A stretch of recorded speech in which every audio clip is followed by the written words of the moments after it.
Kemudian mulai. A'udzubillahi minasyaitonir rajim. Bismillahirrahmanirrahim. Alhamdulillahi wahdahu wassalatu wassalamu ala man la nabiyya ba'dah wa ala alihi wa sahbihi wa wala ila qiyamis sa'ah.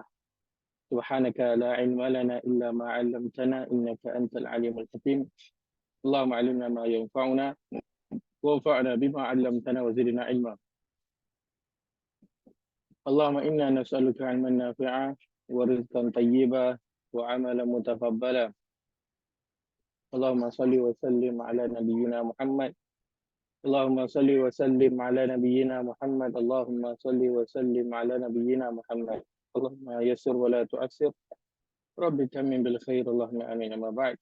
Assalamualaikum warahmatullahi wabarakatuh. Alhamdulillah kita bertemu sekali lagi pada malam ini dalam ayat surah An-Nahl, insya-Allah. Paling kita sambung dengan kita dan kita nak mulakan malam ini. InsyaAllah kita akan lihat pada surah mulakan dengan membaca surah Al-Baqarah, surah yang kedua ayat 197 dan 198.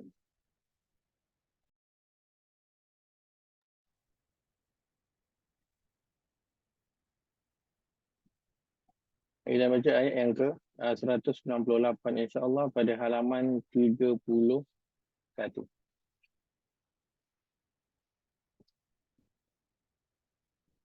A'udzu billahi minasy syaithanir rajim. Laisa 'alaikum junahun an tabtaghu fadlan min rabbikum. فإذا أفضتم من عرفات فاذكروا الله عند المشعر الحرام واذكروه كما هداكم وإن كنتم من قبله لمن الضالين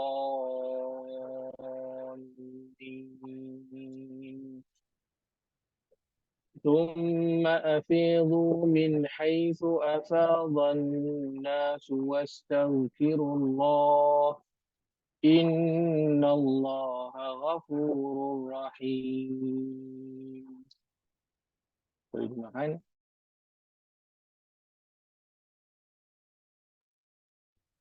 Tidak menjadi salah kamu mencari limpah kurnia dari Tuhan kamu dengan meneruskan perniagaan ketika mengerjakan haji.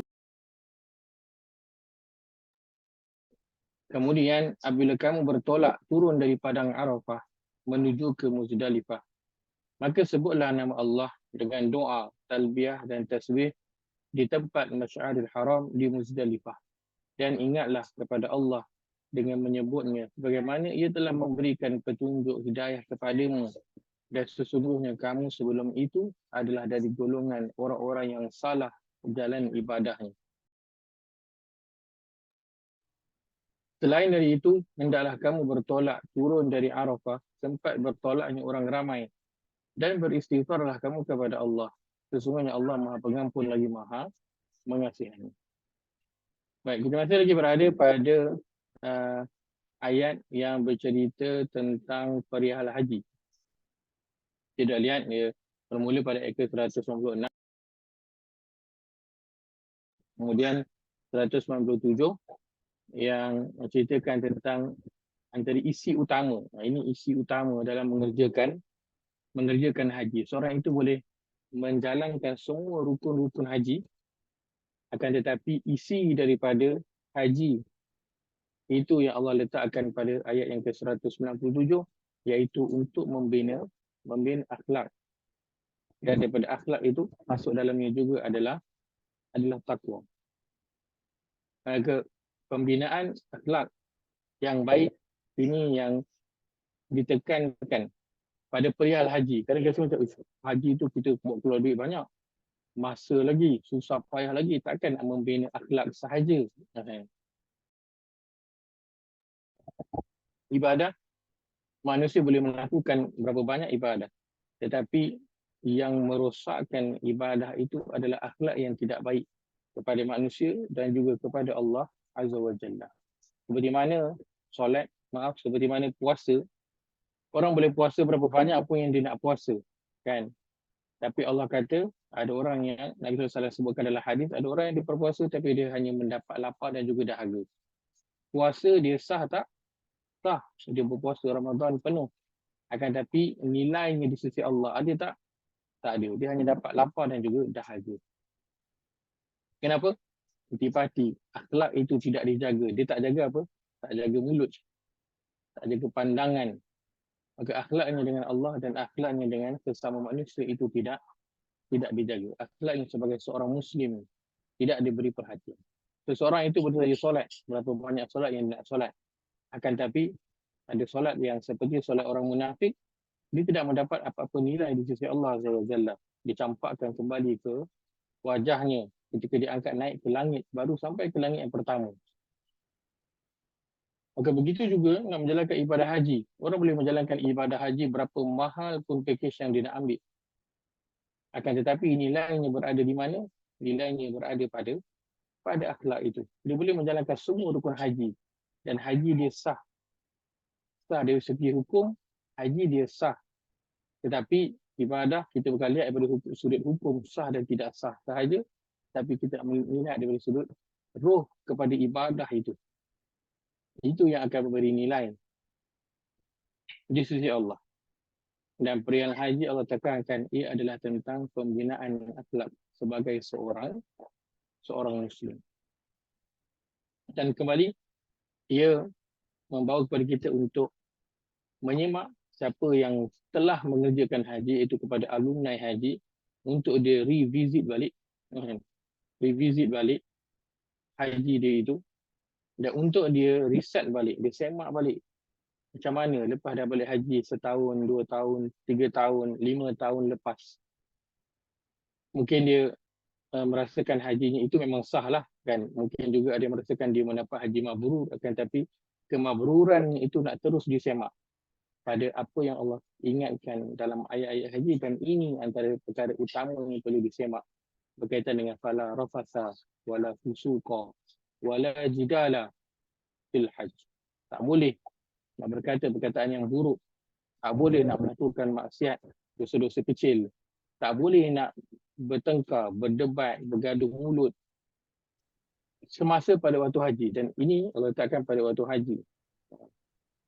Sound Ustaz macam ada gangguan. Suara saya tak jelas ke?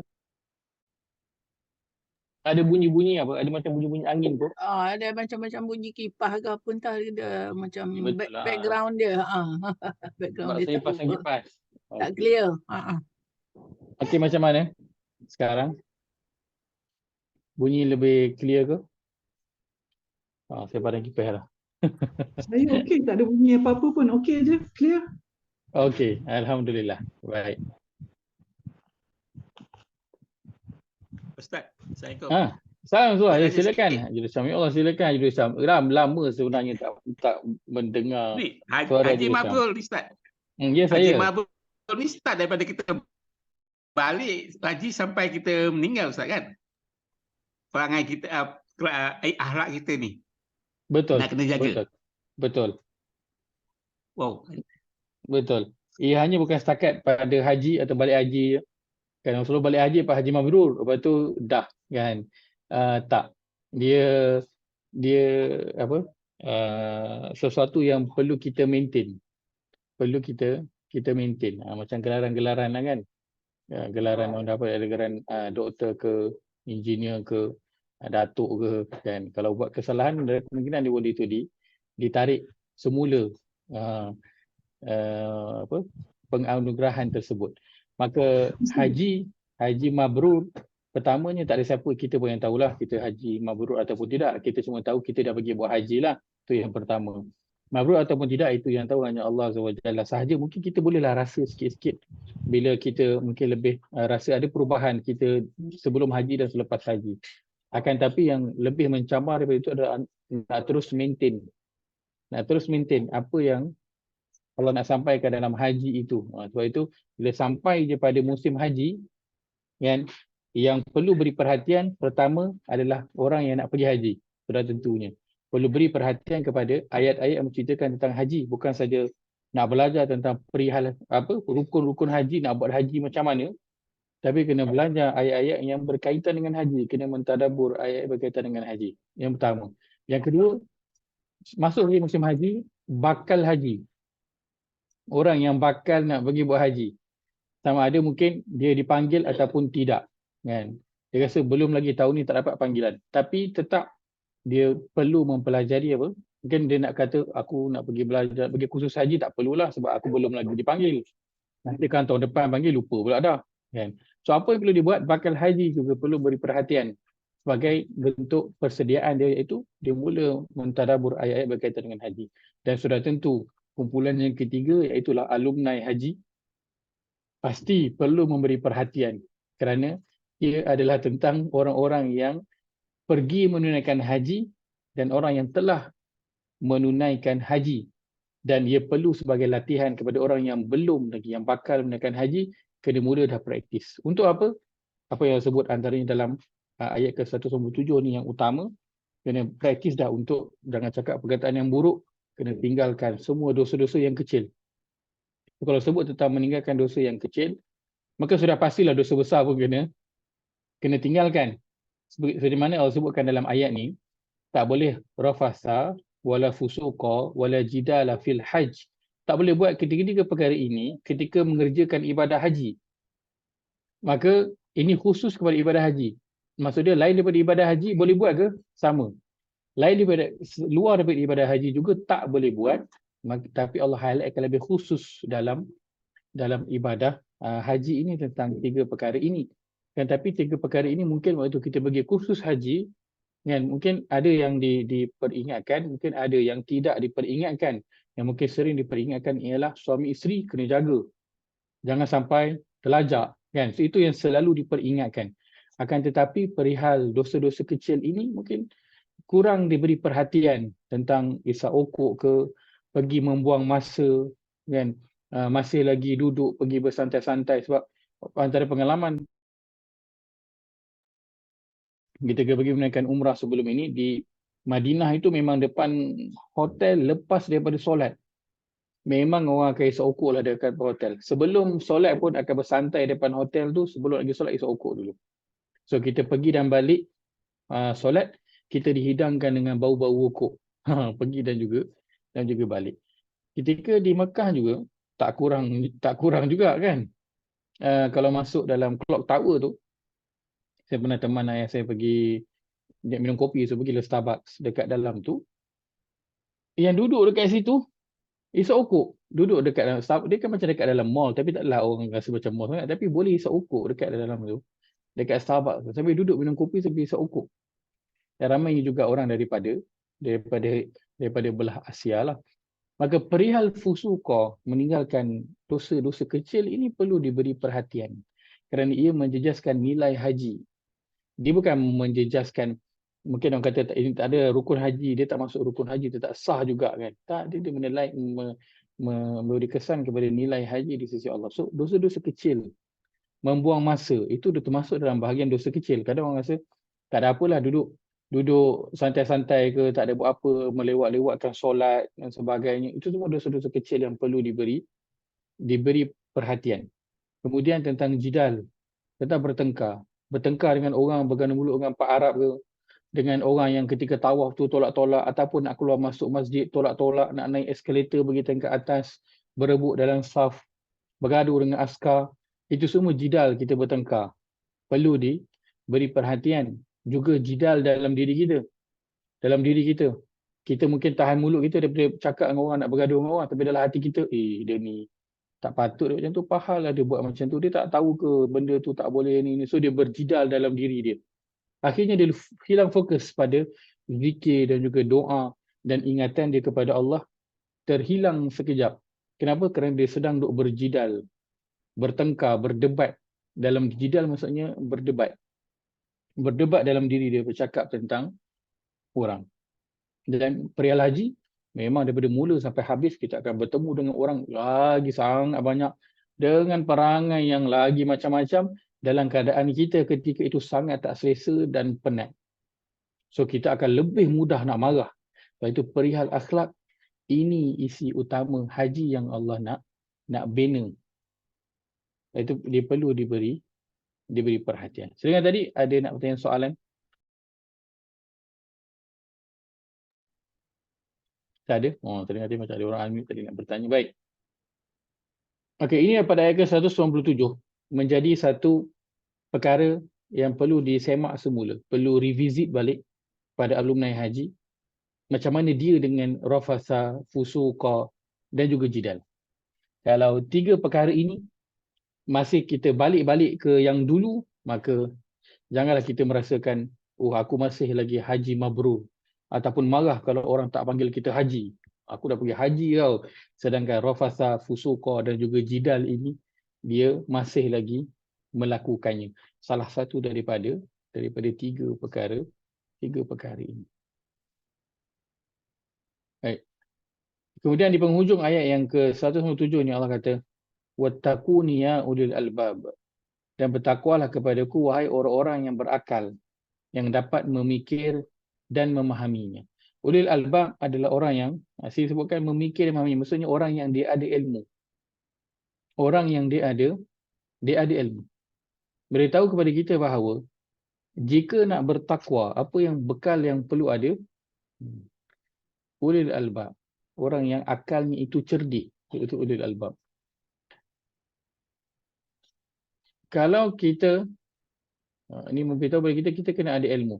Maka siapa yang dia nak bertakwa, dia kena ada ilmu. Siapa yang nak pergi menjalankan ibadah haji, apa yang dia perlu ada? Ilmu. Umumnya siapa yang nak beragama, dia perlu ada ilmu. Kerana Allah tekankan di sini tentang perihal haji, dan dalam haji kita ada apa? Kita ada solat, kita ada puasa, kita ada duit belanja yang kita kena keluarkan. Maka semua itu perlu dilakukan dengan dasar ilmu. Jika tidak, ada orang yang pergi ke sana, solat, bacaannya masih lagi terumbang-ambing, kan? Dia tak memberi perhatian. Maka nak mendapatkan semua ini, sebelum nak pergi menunaikan haji, dia kena pergi belajar. Dia kena pergi mempersiapkan dirinya dengan ilmu, dengan pengetahuan tentang perihal haji, apa yang boleh dan apa yang tak boleh. Bukan saja pada perihal rukun, tak boleh tutup kepala, tak boleh gugurkan bulu, cukur bulu, tak boleh bunuh binatang, tak boleh cabut tumbuh-tumbuhan dan sebagainya. Saja pada itu, ini yang Allah sebutkan dalam Al-Quran. Kerana kita dah sebutkan sebelum ini, cerita tentang haji, Allah boleh letakkan semua rukun-rukun haji itu dekat dalam sini. Daripada mula sampai habis, Allah boleh letakkan step by step. Akan tapi Allah tak letakkan semua. Allah letakkan apa yang penting, dan yang lain itu perjelaskan lagi oleh Nabi SAW. So perihal penting Allah letakkan pada ayat 197 ni, yang perlu diberi perhatian tentang pembinaan akhlak dalam nak melaksanakan haji.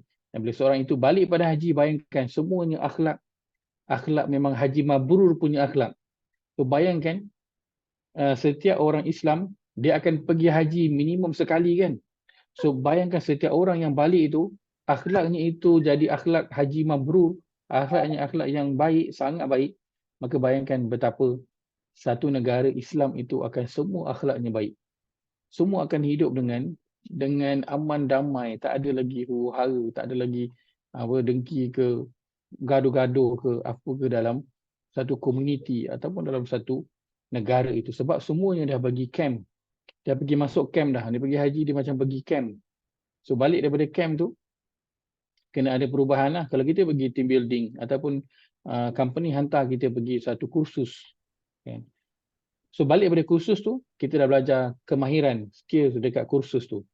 So kalau balik daripada kursus itu, kita tak praktikkan apa yang kita dah dapat daripada kursus tu, bermakna tak pergi kursus tu?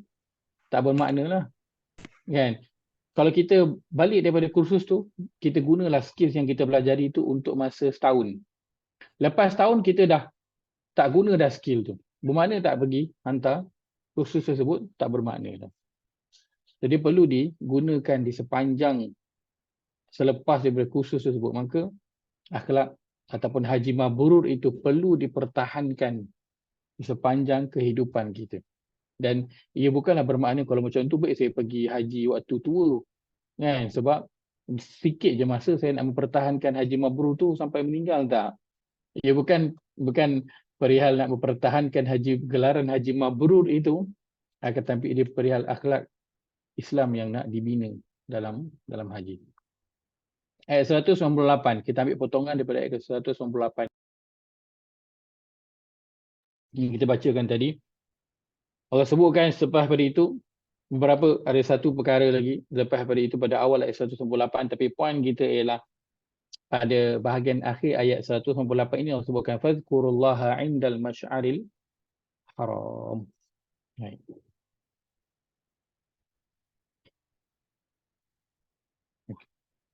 Ayat yang ke 198 ni Allah sebut tentang tak ada salah kalau ada orang yang pergi haji dan dia nak berniaga juga kat situ, tak ada masalah. Sebab haji adalah waktu orang datang daripada seluruh dunia, so ada orang yang mungkin dia nak cari kontak, dia nak mencari bisnes, nak cari apa, partner ke, nak jual barang ke, nak promote dia punya produk ke negara lain, tak ada masalah. Akan tapi itu jadikan perkara yang kedua. Yang pertama adalah untuk haji nak selit-selit, tak apa, Allah kata tidak ada masalah kerana itu yang dilakukan dahulu pada waktu zaman jahiliah. Sebelum kedatangan Islam, boleh, tak ada masalah, teruskan saja, cuma jadikan ia perkara yang kedua, jangan jadikan ia perkara yang pertama. Kalau jadikan dia perkara yang pertama, maka hilang teruslah dia punya haji itu. Kemudian sebutkan fa iza afattum min Arafat fadhkurullaha indal masy'aril haram. Kemudian apabila kamu bertolak di padang Arafah menuju ke Muzdalifah, maka sebutlah nama Allah dengan talbiyah dan tasbih di tempat Masy'ar al-Haram. Baik. Kita lihat pada Allah sebutkan fadhkurullah. Maksud fadhkurullah di sini, berzikirlah kepada Allah. Baik, berzikir ni kalau cerita dalam haji dia ada dia punya talbiyah itulah, kan, yang dibaca labbaik Allahumma labbaik, labbaik la syarika lak labbaik, dan seterusnya. Kemudian belakang itu Allah kata wazkuruhu kama hadakum wa in kuntum min qablihi laminadh dhallin. Belakang tu Allah kata berzikirlah lagi kepadanya sebagaimana dia telah memberi petunjuk kepadamu. Ini cerita tentang haji. So atas sudah cerita tentang buat haji. Maka orang yang pergi buatkan haji, orang yang pergi menunaikan ibadah haji, dia dah mula bergerak daripada Mekah itu menuju ke Arafah pada 8 Zulhijjah. Dah mula dah. So ini antara perkara. Tadi kita lihat ayat ke atas ni kan, wattaquni ya ulil albab. Bertakwalah kepada Allah wahai orang yang berakal. Kan, kita lihat bahawa nak menempa takwa, ia perlu melalui jalan ilmu, kena belajar untuk kita nak dapat takwa. Maka kita ada baki lagi beberapa hari sebelum kita memasuki 1 Zulhijjah. 1 Zulhijjah mungkin jangkaannya adalah pada hari Isnin ataupun hari Selasa depan. So kita ada masa beberapa hari lagi sebelum masuk bulan Zulhijjah. Dan untuk kita yang tidak pergi menunaikan haji, apa yang perlu kita lakukan? Bulan Zulhijjah, bulan yang kelebihan yang Allah berikan padanya banyak. Dia adalah 10 hari yang terbaik. Dia adalah 10 hari yang terbaik. Maka apa yang perlu kita buat? Kita perlu belajar tentang bulan Zulhijjah. Kenapa perlu beri perhatian kepada Zulhijjah? Apa nak buat dalam 10 Zulhijjah ni? Apa nak buat ada pada hari-hari tertentu pada bulan Zulhijjah? Kan, ada ibadah yang khusus dan juga ada ibadah yang umum pada 10 awal Zulhijjah ini. Maka ada baki lagi beberapa hari, bolehlah belajar kan, tentang Zulhijjah ini sebagai persediaan sebelum kita masuk. So ni macam untuk yang pergi haji, dia dah belajar tentang haji. Untuk kita yang tak pergi haji, antara yang kita nak mantapkan pada diri kita adalah perihal tentang bulan Zulhijjah. Ia 10 hari awal yang terbaik. Yang terbaik. Kalau 10 malam yang terbaik itu pada malam Al-Qadar, pada 10 malam akhir bulan Ramadan, dan dalam 10 itu malam yang terbaik adalah malam Al-Qadar. Tapi 10 hari siangnya siangnya, dan sebagai ulama kata malamnya juga, yang terbaik adalah pada 10 awal Zulhijjah ini. Jadi kita nak kena persiapkan dari sudut ilmu kita, kenapa dan apa yang nak buat, dan juga sudah tentu selepas daripada itu kita nak persiapkan juga fizikal kita. So kena siapkan mental supaya fizikal pun boleh nak bersedia. Yang katakan orang yang hari tu 10 awal Zulhijjah ni, dia Ramadan dia ada 30. So kita ada 10, 20, 30, ada 1/3, 2/3, 3/3. Kalau orang yang tak sempat nak bersedia sebelum Ramadan, masuk je Ramadan, 10 maksudnya 10 hari awal tu, 1/3 tu dia boleh lagi lah nak mula gear up, mula nak naik sikit. Sebab dia ada 10 hari. Kemudian dia ada 10 hari yang kedua lagi. Kan? Kemudian yang terakhir itu pecutan yang dia nak buat, yang dia nak fokus betul-betul. 10 yang terakhir. Tapi Zulhijjah dia tak ada 10. Dia terus je masuk. Faham? So memang kena bersedia sebelum daripada Zulhijjah ni, untuk kita masuk je bulan Zulhijjah, dia memang kena terus jalan. So persediaan mental untuk nanti fizikal juga bersedia. Kerana fizikal mungkin nanti ada yang nak berpuasa 1 sampai 9. So nak kena bersedia untuk berpuasa. So mental kena ready untuk puasa. Kena ready juga untuk nak bangun malam, kena ready nak mengaji, kena ready nak berinfak. So dia sama macam 10 akhir Ramadan yang kita buat tu. So fizikal nak kena bersedia. So mental nak kena prepare dulu awal supaya fizikal nanti mudah untuk dia nak ikut. Fadhkurullah. Allah sebutkan tentang mengingati Allah setelah Allah bercerita haji. Dan ini bermulanya pada awal pada hari ke-8 Zulhijjah, para hujaj mula bergerak ke Arafah untuk memulakan perjalanan haji mereka. Maka sampai di sana sahaja Allah kata fadhkurullah indal masy'aril haram. Sedangkan kalau kita lihat orang yang berangkat daripada Malaysia pergi ke Mekah sekarang ni, tujuannya apa? Adakah nak pergi jalan-jalan? Adakah niat dia nak pergi umrah? Tak ada. Semua niat nak pergi buat haji. Dan orang yang pergi tu, kita katakan semuanya pergi tu kenapa? Kerana Allah. Pergi tu semuanya kerana Allah. Kan? Dia nak pergi buat haji kerana suruhan daripada Allah SWT. So dah memang dah dalam kepala dia orang tu, buat ibadah haji adalah kerana Allah. Tapi Allah peringatkan balik tentang fadhkurullah, untuk berzikir ataupun mengingati Allah. Pada Masy'aril Haram adalah tempat-tempat ibadah haji. Arafah, Muzdalifah, Mina, semua tempat-tempat yang lalu untuk buatkan haji itu namanya Masy'ar Al-Haram. Masy'ar ni Shin Ain Ra. Shin Ain Ra ni dia ada maksud, satu maksudnya syiar.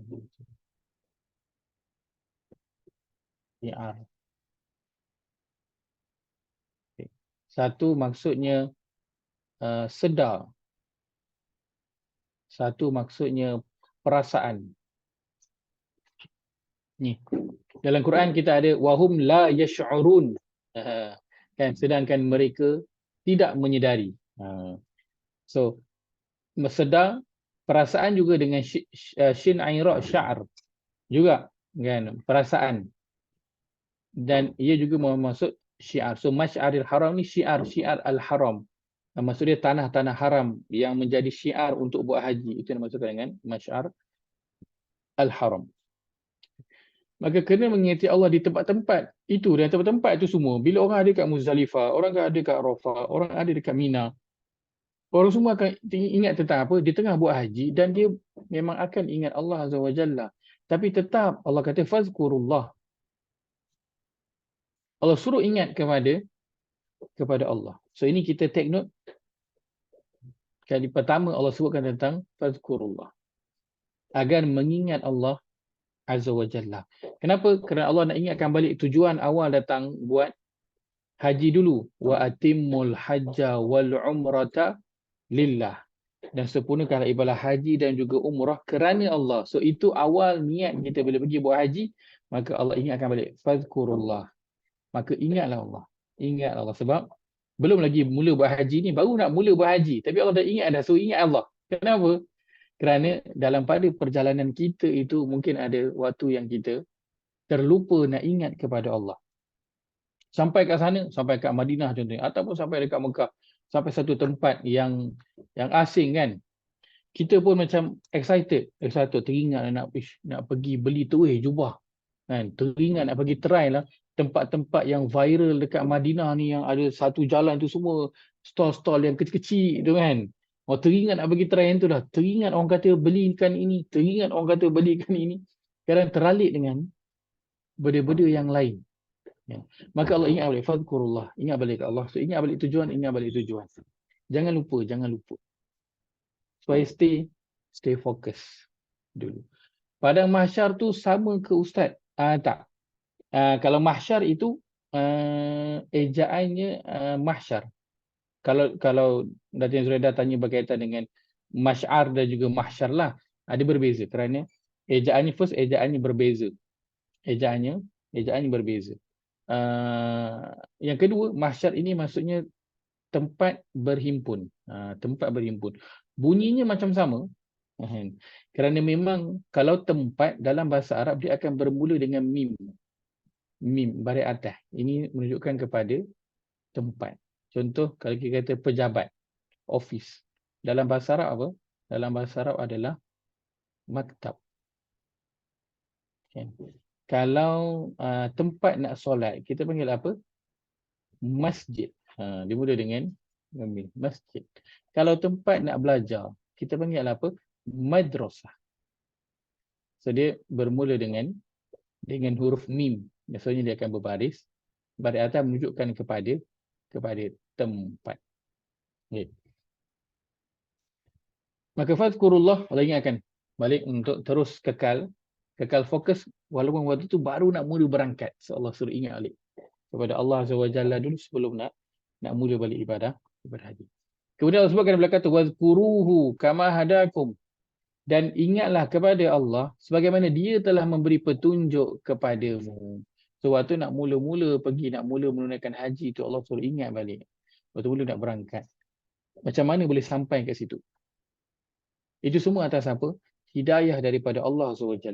Kalau Allah tak gerakkan kita daripada awal untuk menyimpan, untuk daftar, untuk mengeluarkan belanja. Kadang orang tak ada nak kena pergi dengan muasasah, kena keluar 60,000, nak kena keluar 100,000. Siapa yang beri hidayah untuk mampu melakukan semua itu? Allah SWT. Sebelum daripada itu, Allah peringatkan.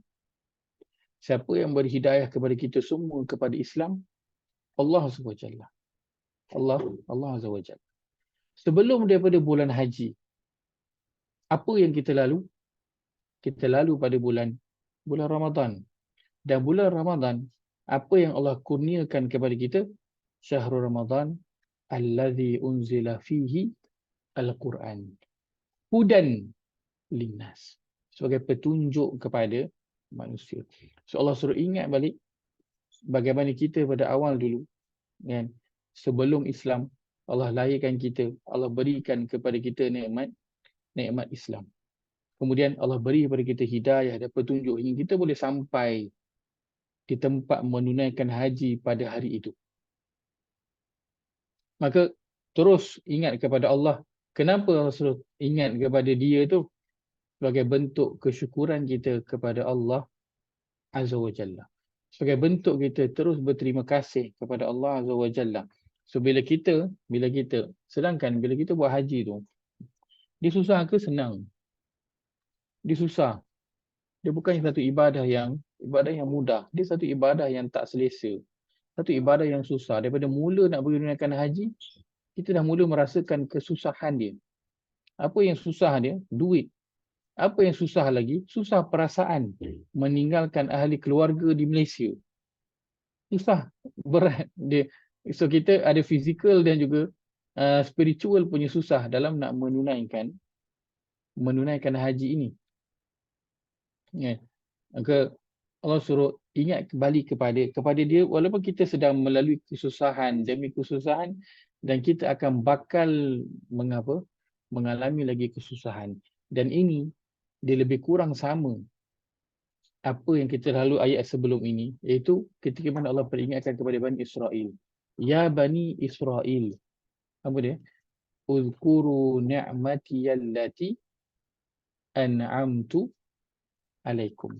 Wahai Bani Israel, kenanglah, ingatlah nikmat-nikmat yang Allah telah kurniakan kepada kamu. Allah sebutkan juga sebentar, pada surah Muhammad.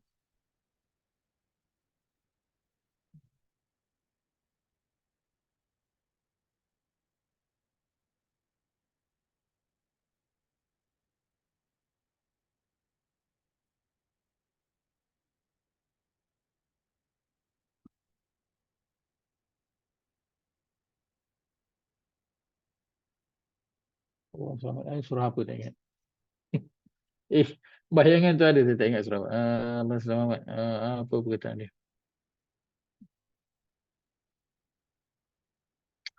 Kita mana Nabi Musa alaihissalam setelah daripada Bani Israel, Ayat 122 tu Ustaz? Bukan. ayat apa dia? Surah mana? Baqarah. Apakah ayatnya? Wahai Bani Israel ayat 122. Ya Bani Israel tu. Betul ayat itu. Cuma saya teringat satu ayat lain, satu ayat lain lagi yang ketika itu Nabi Musa dan Bani Israel dah menyeberangi laut. Dah seberang laut dah. Ayatnya Masa dia minta macam-macam dia.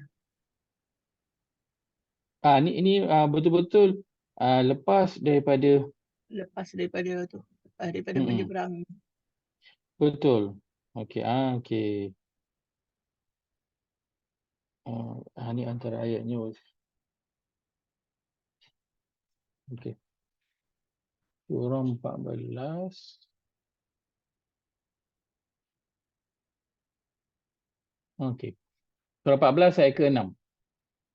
Terjemahan, dan ingatlah ketika Nabi Musa berkata kepada kaumnya, kenanglah nikmat Allah kepada kamu semasa ia menyelamatkan kamu dari Fir'aun dan orang-orangnya yang sentiasa menyeksa kamu dengan pelbagai seksa yang buruk. Dan mereka pula menyembelih anak-anak lelaki kamu dan membiarkan anak-anak perempuan kamu, dan kejadian demikian itu mengandungi bala bencana dan cubaan yang besar dari Tuhan kamu.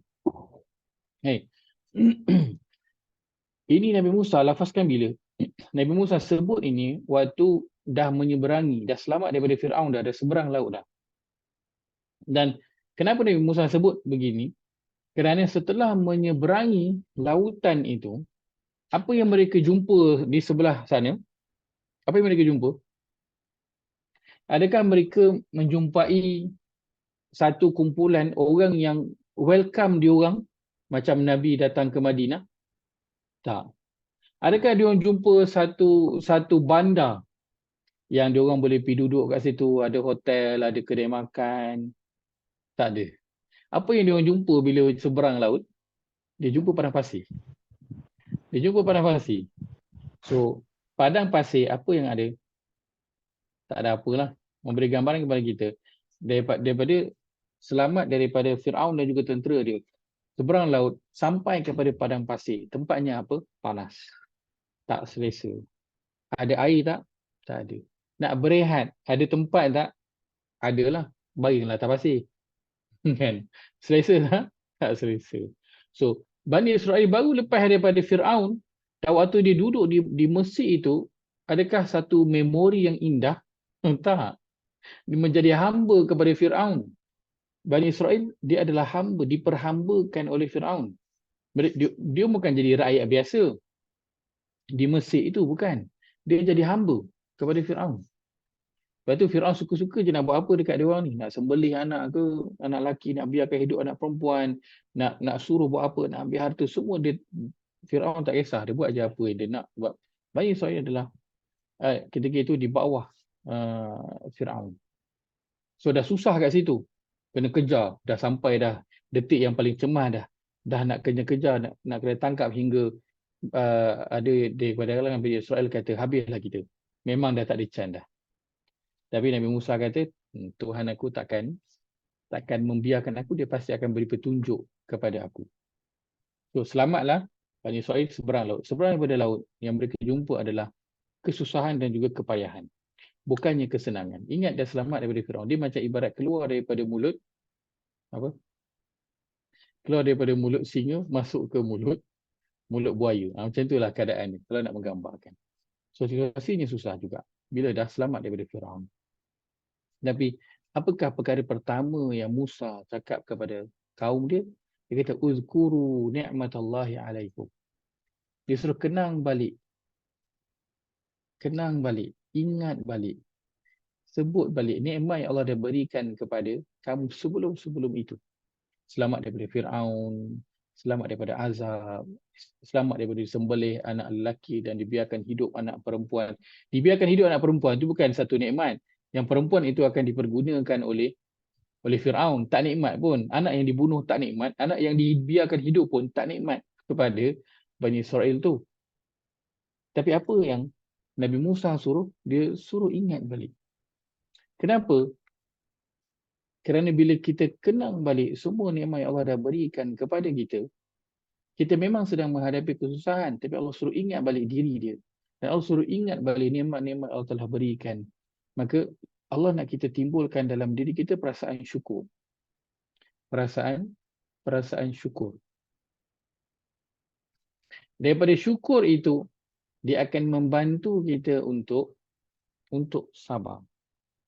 Baik itu, kalau ditanya, mana dulu? Sabar dulu ke syukur dulu? Pada pendapat saya, syukur dulu, kemudian sabar. Kerana ini yang disebutkan dalam Al-Quran. Maka Allah suruh ingat balik. Nabi Musa cakap pada kaum dia, ingat balik nikmat-nikmat Allah dah berikan. So dia susah. Sekarang lagi susah. So ingat balik yang dulu. Kita dah lepas susah yang banyak dah dulu. Sekarang ni susah juga. Tapi banyak dah susah dulu yang kita dah lepas. Kalau kita tak lepas susah yang dulu, kita tak akan sampailah ke sini untuk terus lagi nak berjalan ke depan. Dan ini adalah susah yang sikit je. Kan? Tempatnya panas. Tak selesa. Berbanding duduk bawah Firaun dulu, lagi susah. So Allah suruh kenang yang itu. Supaya ada timbul rasa syukur. Dan membantu untuk nak sabar. Maka ketika mana mula timbul rasa syukur, apa akan berlaku kepada seseorang itu? Allah kan? Sebab itu pada ayat selepas daripada itu, ayat ke-7, Allah terus cakap, wa iz ta'azzana rabbukum la in syakartum la azidannakum. Allah terus sebut tentang kalau kamu bersyukur, aku pasti akan tambah lagi nikmat. So dia bermula dengan syukur, dia akan bantu kita untuk sabar. Dan dengan syukur itu, dia akan membuat kita mengaku banyaknya nikmat Tuhan kepada kita. Mengelakkan kita daripada kufur. Dengan itu Allah akan tambah lagi pelbagai nikmat. Allah akan keluarkan kita daripada kesusahan tersebut. Akan terus beri kesenangan selepas daripada itu. Poinnya ialah, kita pergi menunaikan haji, sebelum nak pergi menunaikan haji, kita dah susah. Kalau katakan sebelum dapat panggilan haji tu, kita sebagai seorang Muslim, susah ke senang dalam nak mengabdikan diri kepada Allah? Susah. Dan menjadi seorang Muslim, terus terang, dia memang satu perkara yang susah. Bukan perkara yang senang. Untuk solat dan untuk tak solat, mana lagi senang? Tak solat lagi senang. Betul tak? Untuk puasa dan tak puasa, mana lagi senang? Tak puasa lagi senang. Untuk bangun pada pukul 5.40, 5.30 pagi, nak siap solat subuh. Dengan boleh tidur sampai pukul 7 ataupun 7.30. Siap pergi kerja. Mana lebih senang? Untuk tidur tu lebih senang. So sebelum nak menggunakan haji, kita dah susah dah. Menjadi seorang Muslim. Nak menjadi seorang Muslim, kita dah berdepan dengan kesusahan. Bila pergi menunaikan haji, dia senang ke? Dia adalah lebih susah lagi. Lebih susah. Solat kat sana, orang lalu kat depan, tengah sujud, orang langkah, tengah duduk tidak orang langkah kita punya bahu, orang tersepak. Lagi susah nak solat dekat sana. Kan? Nak keluarkan infak, nak keluarkan belanja. Keluar belanja yang besar. Kalau kat sini, kita susah dah. Nak suruh diri kita berinfak RM50, RM100, RM20. Kan? Nak masuk kelas ada yuran, nak paksa dibayar tu. Dah, bagi kita dah susah, dah besar dah tu. Tapi nak pergi umrah, nak keluar RM10,000, RM30,000, RM60,000. lagi susah. So, kita berhadapan dengan orang pergi buat haji, kesusahannya lebih banyak. Tapi Allah suruh buat apa? Allah kata wazkuruhu. Ingatlah Allah. Ingatlah nikmat-nikmat yang Allah telah berikan kepada dia, dan yang paling besar adalah apa? Nikmat hidayah yang membawa kita ke situ. Kan? Kadang kita rasa kerana nikmat hidayah inilah membawa satu susah ke satu susah yang lain. Kerana kalau kita bukan orang Islam, kita tak adalah susah-susah ni semua. Akan tapi kesusahan ini, hidayah ini membawa kita kepada satu kesusahan demi satu kesusahan. Akan tapi inilah minimum nanti Allah akan berikan kepada kita tiket untuk masuk ke dalam syurga. Kerana syarat untuk masuk syurga, dia mesti apa? Dia mesti kenal Allah Azza wa Jalla. Kena ada dalam diri dia la ilaha illallah. So Allah suruh kenal balik dalam kesusahan yang sedang kita hadapi atau nanti bakal kita hadapi. So prepare. Jadi untuk terus ingat kepada Allah Azza wa Jalla. Pertama tentang petunjuk yang Allah telah berikan kepada kita. Mungkin kadang kita nak mengaji, dah masuk kelas belajar ngaji, lama dah, masih lagi belum boleh ngaji betul. Sebut huruf tak betul juga lagi. Baca belum lagi lancar. Dah lama dah, orang lain dah khatam, kita tak khatam-khatam. Bila kita baca pun belum lancar, tergagap-gagap lagi. Maka wazkuruhu kama hadakum. Ingatlah petunjuk yang Allah telah berikan kepada kita. Alhamdulillah Allah bawakan kita ada rasa nak mengaji. Orang lain yang tak boleh mengaji tu, Allah tak berikan dia rasa pun untuk dia belajar mengaji. Kita Allah bagi petunjuk untuk ada rasa aku kena belajar ngaji, kena baiki bacaan Quran aku. Orang lain tak, mungkin Allah tak bagi dia rasa pun. Dia rasa tak apa je kan. Macam saya pernah sebutkan sebelum ini, video seorang pakcik tua Indonesia kan. Viral juga video pak dia tua lah. Kalau panggil dia atuk-atuk dah, umur saya rasa 80 lebih ada, umur 70 lebih, 80 lebih, umur memang tua lah. Video ada seorang tanya kat dia, man rabbuka, kan? Siapa Tuhan kamu? Dia kata Allah. Atau man nabiyuka, kena macam salah dalam kubur lah ni kan. Siapakah nabimu? Dia pun jawab Muhammad. Ma kitabuka, apakah kitabmu? Dia pun kata Al-Quran. Lepas tu orang tu tanya, tahu baca enggak? Enggak tahu. Laju je pakcik tu jawab, enggak tahu. Lepas tu dia gelak. Dia pun gelak. Dia kelakar, dia video tu kelakar. Tapi satu realiti. Kan? Ada orang yang masih lagi belum boleh baca. Tapi kita alhamdulillah walaupun baca merangkak, itu hidayah yang Allah berikan kepada kita, dan Allah nak suruh kenang semua itu, walaupun dia adalah satu kesusahan dan kesusahan yang lebih besar yang kita sedang ataupun akan tempuh. Maksud wa in kuntum min qablihi laminadh dhalin. Ingatlah Allah dia bagi hidayah kepada kamu yang mana dulu kamu adalah orang-orang yang sesat.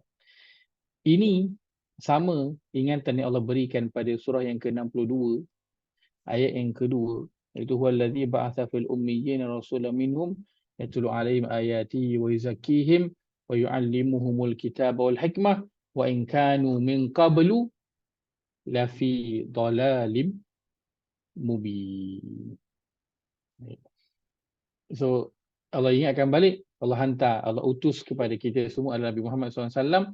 Allah sebutkan tugas-tugas yang Nabi akan lakukan. Dan hujung untuk Allah kata, wa in kanu min qablihi, dan adalah kamu sebelum ketibaan Nabi itu Muhammad SAW, fi dhalalim mubin, dalam kesesatan yang nyata. So hidayah Allah berikan kepada kita apa? Kita dulu adalah sesat. Itu yang Allah sebutkan dalam hadis kursi. Ya ibadi kullukum dhallun illa man istahdani fastahduni ahdikum. Dia kata, wahai hamba-Ku, kamu semua dulu adalah orang-orang yang sesat, kecuali siapa yang memohon hidayah kepadaku, maka mintalah hidayah kepadaku, aku akan beri hidayah kepadanya. Kita semua adalah sesat. Kita tak tahu apa yang perlu kita buat dalam hidup ni. Kita tak tahu daripada mula-mula cara nak solat. Macam mana nak solat? Tak tahu. Macam mana nak puasa? Macam mana nak mengaji? Macam mana nak buat macam-macam ibadah? Kita tak tahu. Semua tu siapa yang bagi tahu? Allah yang bagi hidayah kepada kita. Allah hantarkan Nabi Allah hantarkan kepada kita ibu ayah, guru-guru, kawan-kawan yang mengajar kepada kita. Itu semua bentuk hidayah yang Allah berikan kepada kita. Hingga pada hari ini, banyak hidayah itu bukan saja dalam bentuk agama. Kita ada idea untuk buat sesuatu. Kita ada jalan penyelesaian untuk satu masalah kat kerja kita ke, dekat dalam kehidupan kita. Itu semua hidayah yang Allah berikan kepada kita. Betul Ustaz, ngaji dari kecil sampai sekarang, tapi sampai dah umur 60 pun masih tak betul. Tak apa. Teruskan. Teruskan. Teruskan. Itu hidayah yang Allah dah berikan kepada kita. Kenapa? Kita ada rasa yang aku ni tak boleh ngaji ni, ngaji tak betul lagi, aku kena do something. So kita rasa kita kena do something. Itulah hidayah Allah berikan. Kenang itu. Walaupun sekarang ni tengah susah, masih lagi susah nak belajar ngaji, nak ingat huruf semua tak betul lagi nak ingat. Kenang yang itu. Maka kita akan berterima kasih kepada Allah Azza wa Jalla dulu lagi teruk daripada yang sekarang. Macam saya belajar bahasa Arab lah Ustaz, dah banyak ikut kelas, tapi asyik tak apa. Tak apa, paling tak kita masih tahu yang aku kena belajar bahasa Arab tu. Ada tu perkara tu dan teruskan. Tapi jangan terus tenggelam dalam perkara tersebut kerana ia juga menjadi pintu untuk syaitan mempermainkan kita. Syaitan buatkan kita tahu yang kita kena buat tu kan, dan dia rasa macam okey, paling tidak aku tahu, okeylah tu aku kena buat ni, tapi aku tak sempat. So syaitan akan macam tak apalah, paling tidak kau tahu kau kena buat, kau buat nantilah. So nanti kita akan terpusing-pusing lah pada teori dan juga kefahaman itu, dan last kali nanti kita tak buat. Baik, kemudian ayat yang ke 190. Sebentar, saya silang dulu.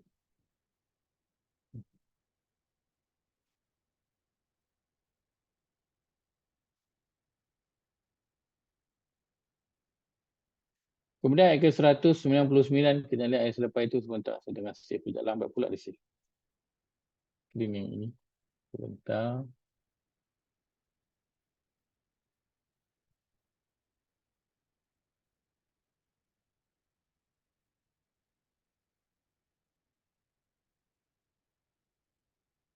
Okey.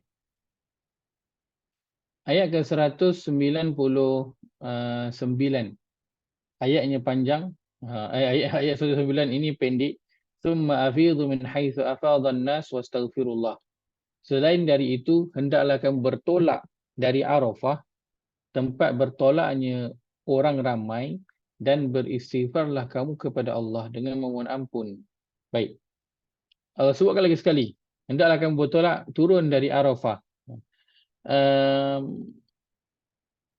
Ini Allah sebutkan kenapa ayat ini turun, kerana ketika dahulu orang-orang musyrikin di Mekah, Quraisy di Mekah, kan diorang yang jaga Mekah, maksudnya jaga Masjidil Haram dan juga menjaga tempat-tempat ibadah haji.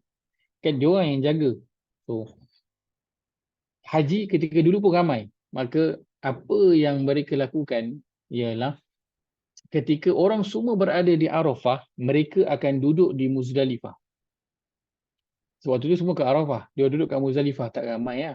So dia orang kata dia orang akan menjalankan apa yang sepatutnya dilakukan di Arafah itu di Muzdalifah. So kalau ke Arafah tu kita kena wukuf, maka dia akan melakukan itu di Muzdalifah. Kenapa? Kerana dia kata kami ni penjaga kepada tanah haram ini. So kami ni special sikit lah. So dia tak nak pergi berasak-asak di Arafah, tak nak bersesak-sesak di sana, maka dia pun duduklah di Muzdalifah. Itu berada pada zaman jahiliah. Maka datang Islam, Allah sebutkan selain itu, hendaklah kamu bertolak turun dari Arafah, tempat bertolaknya orang ramai. Maksudnya semua kena berkumpul kat situ, tak boleh berkumpul kat tempat lain. So first stop situ dulu. Semua kena pergi situ, tak boleh pergi ke tempat lain, siapa pun dia. Dia orang yang jaga Mekah ke, dia bukan orang yang jaga Mekah ke, itu dia punya cara dia. So tak ada lagi yang grup ini, sebab aku jaga Mekah, so aku special. Hari orang berasak-asak di Arafah itu, aku duduk di Muzdalifah, buat wukuf di situ. tak boleh.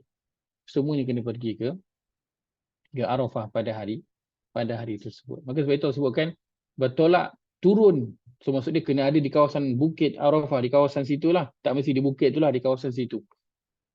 Tapi kena bertolak pada Arafah, tempat bertolaknya orang ramai. So semua akan berkumpul di situ. Wastaghfirullah, ini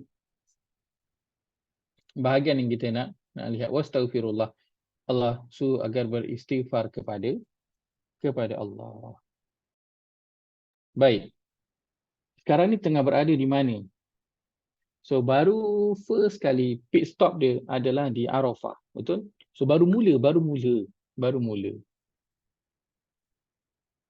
Berdoa di sana, wukuf di sana. Kemudian turun nak bergerak ke Muzdalifah. Allah kata wastaghfirullah. Dan setelah selesai daripada berdoa wukuf itu, beristighfarlah kepada Allah. Sedangkan tadi, apa yang orang buat kalau kita ke wukuf tu, rasa-rasanya apa yang orang buat? Orang mesti akan berdoa. Tak ada lain, orang tak ada buat lain. Tak ada orang yang disolat pula dekat Arafah tu, tak ada. Orang doa. Orang berdoa. Dan dalam doa tu, apa yang pasti orang minta? Sudah tentu orang akan minta ampun kepada Allah. Betul tak? Pasti orang akan minta ampun dosa-dosa dia yang lalu. Itu pasti. Saya yakin tak ada seorang pun yang berada di Arafah tak minta ampun kepada Allah. Mesti semua minta ampun. Akan tapi setelah ibadah yang dia duduk, yang dia berdiri di situ berdoa meminta ampun dengan air mata itu, Allah suruh beristighfar pula. Lepas nak bergerak daripada situ. Kenapa? Pertama dah lah baru mula je ibadah yang pertama. Yang kedua, ibadah tu pula memang dalam tu akan banyak berdoa meminta ampun kepada Allah. Tapi dah terus nak minta wastaghfirullah pula lagi sekali.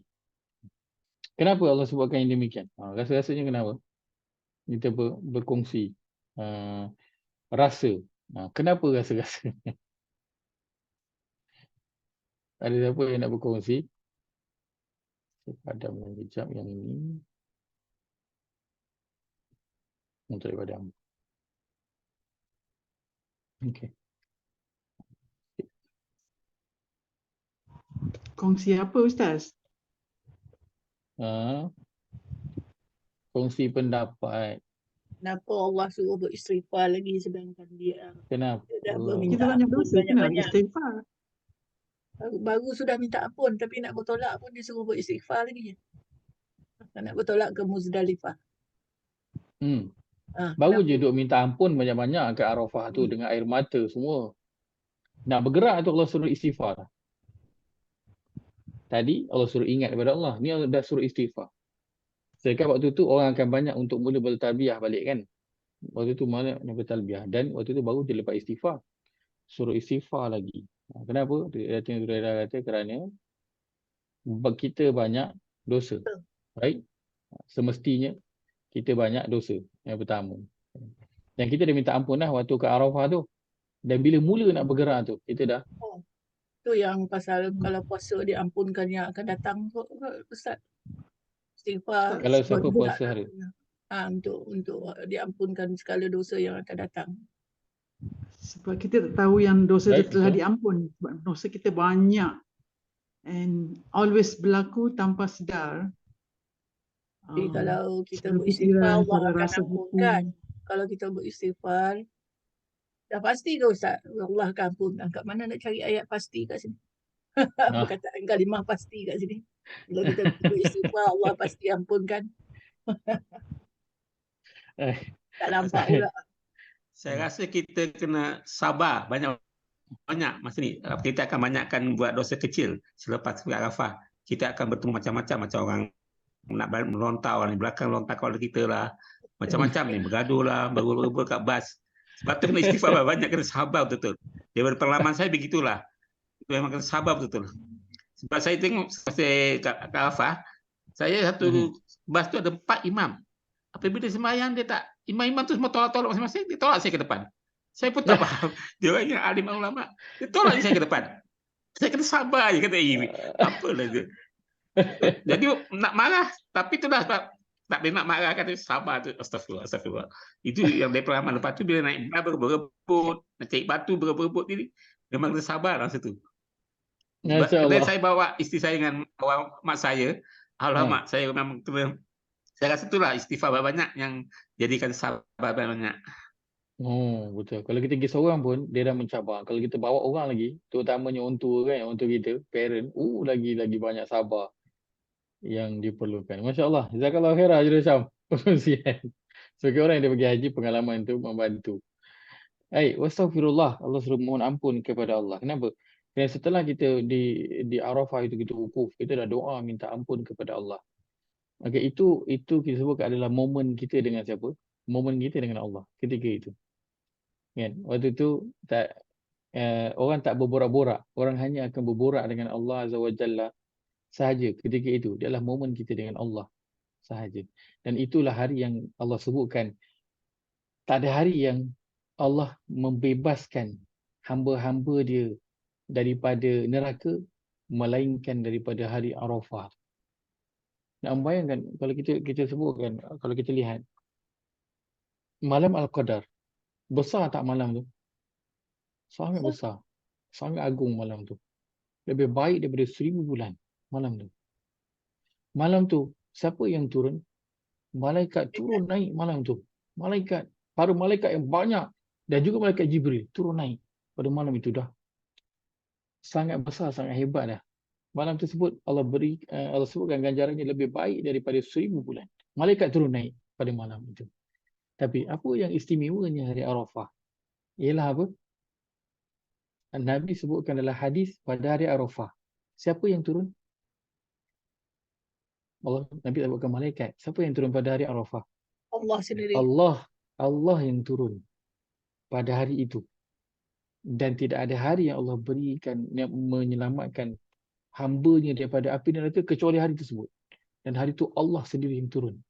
Betapa besarnya hari Arafah. Sebab itu Nabi sebutkan Al-Hajju Arafah. Haji itu adalah intipati dia adalah pada hari Arafah. Itu waktu momen kita dengan Allah Azza wa Jalla. Hari itu sampai besar sampai Allah sendiri yang turun. So kalau bos sendiri yang turun, besar tak? Besar. Kalau satu kes itu atau satu projek itu atau satu perasmian itu, bos besar yang turun. Bos-bos kecil-kecil yang turun tu dah besar, tapi kalau tengok bos besar yang turun, so itu memang projek yang Now besar. I get it, Ustaz. Kenapa kalau kita tak berada di Arafah, haji kita tak dapat haji? Sebab kita akan bertemu dengan Allah kat situ. Pada hari itu Allah turun, itu besar. Kan kalau kita tak berada di Arafah malam tu, memang pada hari itu kita tak akan, rukun haji kita tak cukup lah kan? Tak sah lah haji kita kan? Betul. Sebab orang tabung haji akan diusahakan juga macam mana orang sakit pakai wheelchair lah, ambulans lah. Betul. Bawa Dia akan usung. Betul. Bawa dalam ambulans. Betul. Dulu kita tak faham. Malam ni Ustaz sebut barulah nampak. Kenapa? Alhamdulillah. Ya kan just nak memenuhi rukun aja. Di sebalik rukun tu apa dia kan? Ya betul. Wastaghfirullah. Itu momen kita dengan Allah pada hari Arafah. Kita berada di situ beberapa jam. Selepas daripada itu, habis je pada waktu Arafah itu, apa akan jadi? Itu waktu kita akan, macam Haji Rosyam sebut, waktu itu kita akan mula berurusan dengan orang.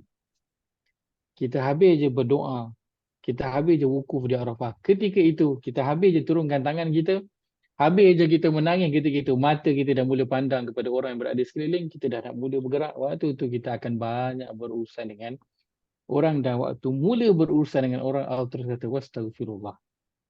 Banyak-banyak akan beristighfar kepada Allah kerana ketika itu cabarannya, itu permulaan cabaran yang paling banyak. Kenapa? Baik, kerana seseorang itu bila dia dah mula nak jadi baik, ataupun orang yang kalau dia bertaubat kepada Allah, setelah dia bertaubat itu, apa yang akan jadi pada dia? Cabaran yang akan jadi pada dia adalah lebih besar daripada sebelumnya. Kerana orang yang dosa dia itu makin sikit ataupun dia itu makin dibersihkan, maka cabarannya akan lebih banyak. Sebab itu misalnya sebutkan Asyaddun nasi balaan. Manusia yang paling besar sekali ujian dan cabaran dia siapa? Al-Anbiya, para nabi. Kenapa para nabi cabaran mereka paling besar? Kerana dosa mereka paling sikit. So cabaran itu besar. Siapa yang dosa sikit, cabarannya besar. Maksudnya kalau masuk dosa sikit, maksudnya apa? Iman dia besar. So iman besar, cabaran besar. Siapa yang dosa dia besar, maknanya iman dia kecil. So cabarannya pun kecil. So bila kita dah berada di Arafah, meminta ampun kepada Allah, pada hari itu, waktu itu Allah akan berikan kepada kita keampunan. Dan setelah keampunan itu dikurniakan, maka ketika itu cabaran akan jadi lebih besar. Sebab itu bermula daripada wukuf itu, kita akan lalu beberapa hari dan beberapa masyaril haram lagi yang lebih mencabar daripada kita wukuf di Arafah. Wukuf kita je sampai kat situ, itulah pit stop kita yang pertama. Belum mula lagi. Badan tu okey lagi lah kan. Dah berpeluh tapi tak adalah tak selesa sangat, tak mandi lagi ke, ataupun tak adalah penat sangat lagi badan, tak. Tapi lepas daripada wukuf itu kita akan mula lalu. Sebab itu Allah tak sebut fazkurullah lagi. Allah suruh wastaghfirullah. Banyak-banyak supaya istighfar balik.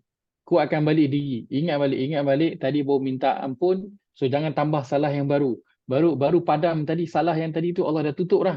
So jangan tambah lagi tulisan salah yang baru. Sebab kita tengah nak berurusan dengan ramai orang. So wastaghfirullah.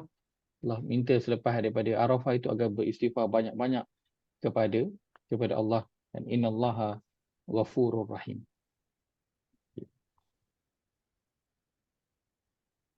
Selepas dari itu ayat yang ke-100, ayat yang ke-200. Kata fa idza qadaitum manasikakum. Saya minta saya tutup skrin ni dulu kejap. Dia okey. Dia punya nota tu dia terganggu pula dia punya tulisan tu.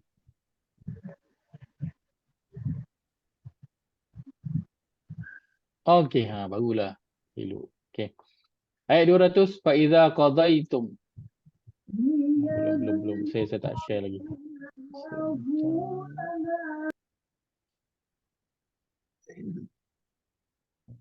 Lagi tilawah. Fa idza qadaitum manasikakum fadhkurullah kadzikrikum aba'akum aw ashadda dzikra.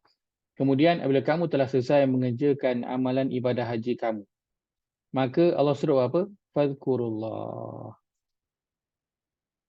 Maka hendaklah kamu menyebut dan mengingati Allah dengan membesarkannya. Ini kali kedua Allah sebutkan. Tadi ayat 198 dah ada fazkurullah. Dan di sini setelah dah selesai melakukan ibadah haji, apa yang Allah sebut? Fazkurullah. So dia mula buat haji itu dengan apa? Kita katakan ini mula haji. Mula haji bekal kita apa? Uzkurullah. So itu bekal haji awal. Allah sebutkan di awal waktu nak buat haji. Kemudian dah habis buat haji. Apa bekal yang Allah sebutkan? Uzkurullah. Dan tadi di tengah-tengah tadi. So di sepanjang kita buat haji, lepas daripada wukuf Arafah tu, apa bekal kita? Allah sebut apa? Wastaghfirullah tadi tu.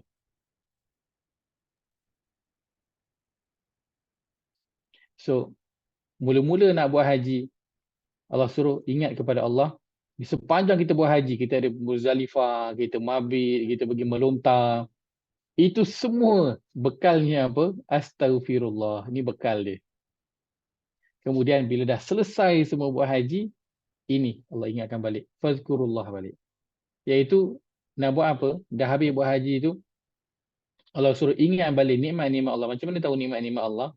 Di sini Allah sebutkan kadzikrikum aba'akum aw ashadda dzikra. Sebagaimana dahulu kamu menyebut-nyebut dalam kurungan memuji-muji datuk nenek kamu, bahkan dengan sebutan yang lebih lagi.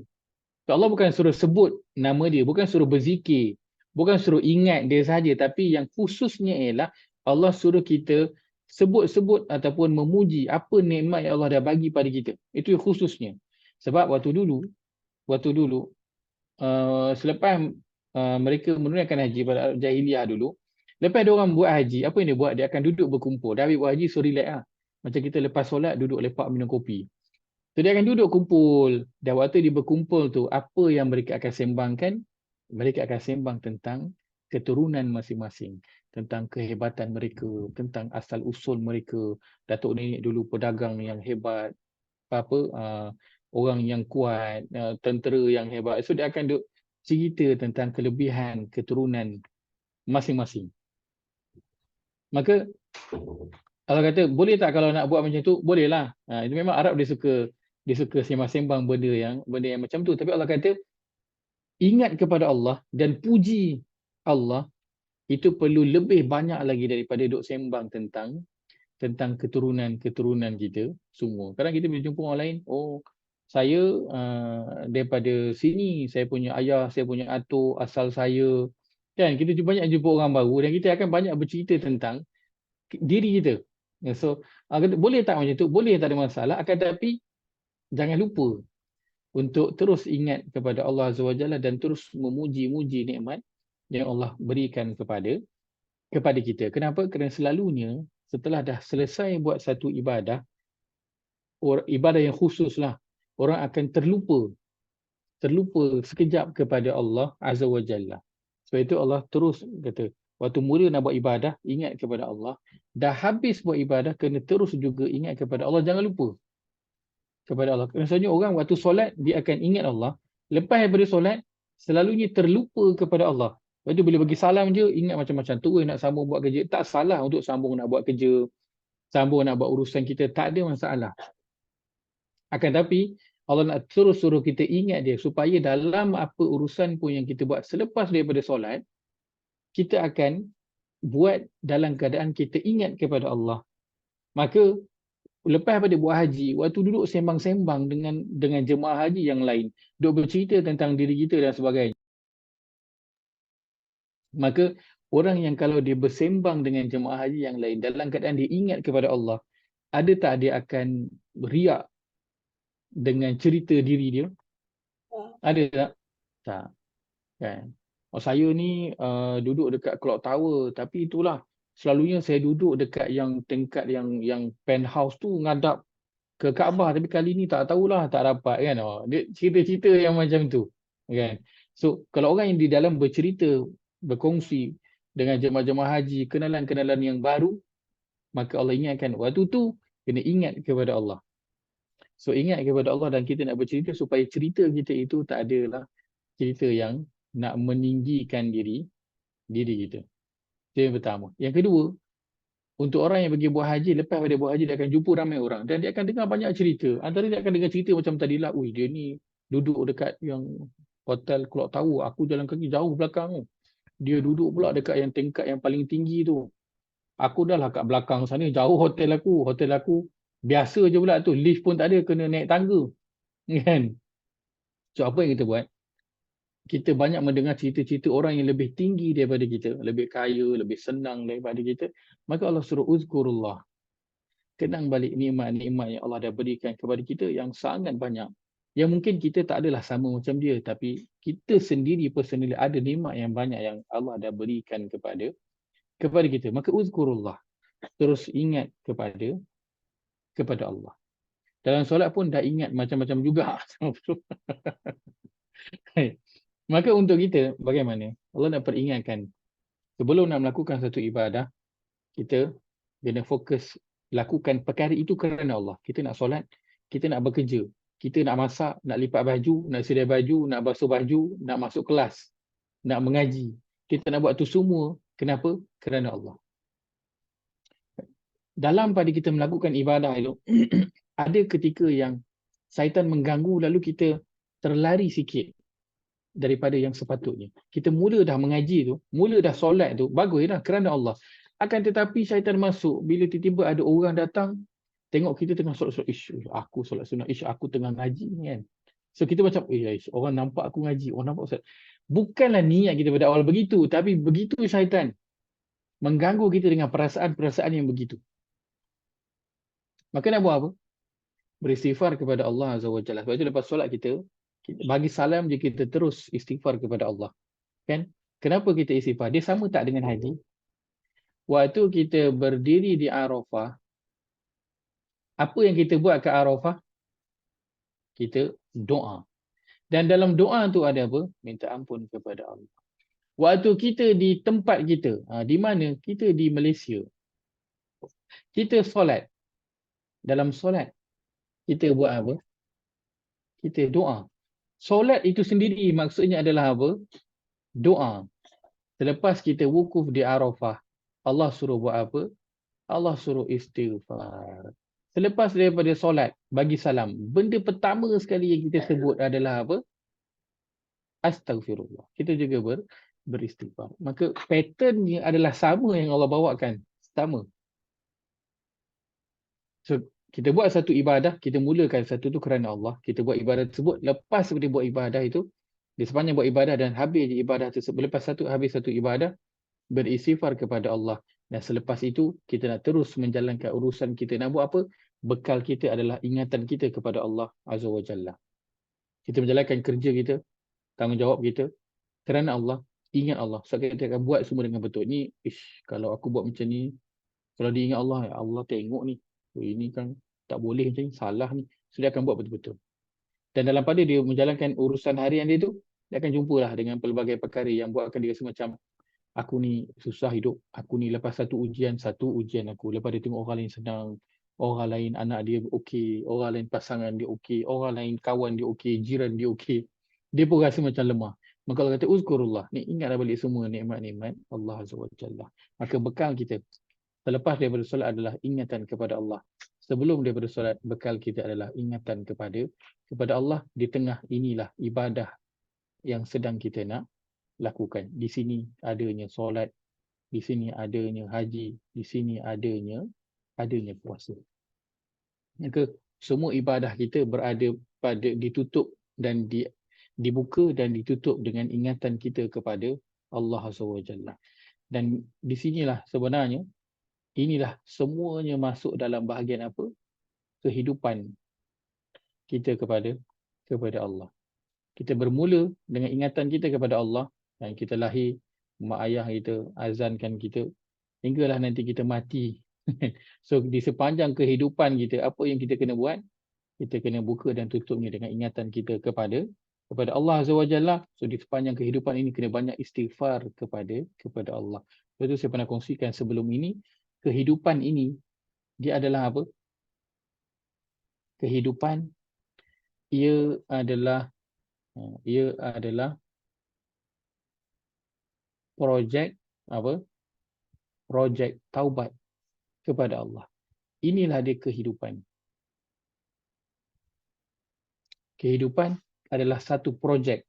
Projek apa? Projek taubat kita kepada Allah Azza wa Jalla. Kenapa saya katakan demikian? Kerana doa Nabi Daud alaihi salam. Maaf, doa Nabi Sulaiman alaihi salam. Lepas Nabi Sulaiman terleka melihat kuda hingga terleka pada waktu asar itu, lepas pada itu Nabi Sulaiman bertaubat kepada Allah. Nabi Sulaiman kata apa doanya tu?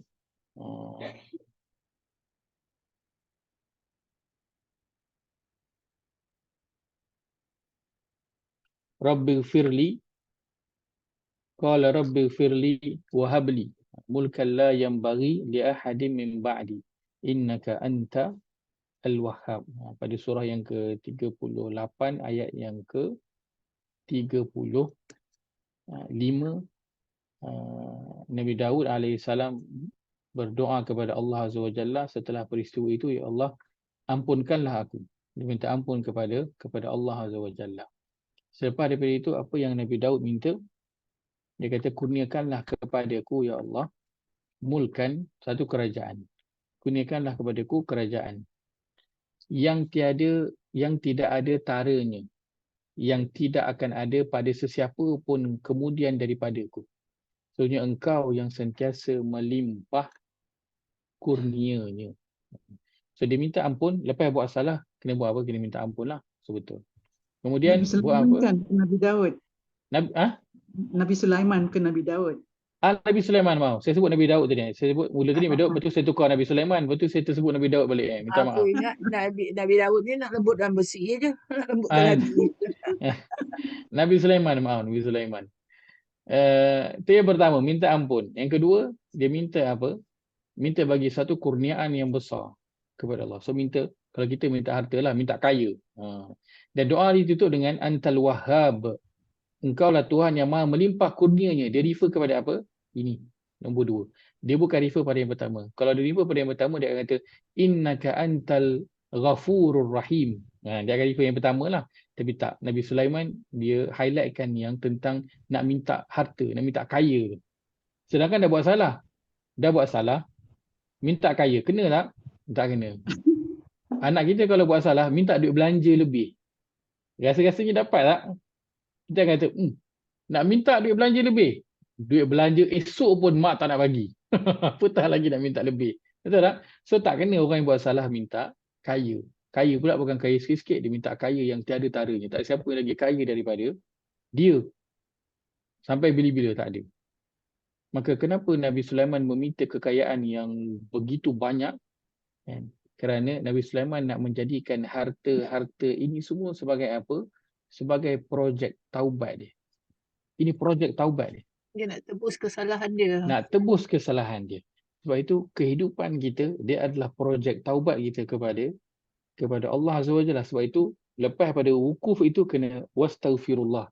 Beristighfar kepada Allah. Kerana lepas wukuf tu apa kita buat? Kita banyak berurusan dengan orang. Kan? Berurusan dengan orang, pergi tidur, pergi jalan, pergi duduk, pergi melontar, kutip batu. Semua kita berurusan banyak dengan orang. Dan di sepanjang kita berurusan dengan orang itu, kena buat apa? Beristighfar kepada Allah Azza wa Jalla.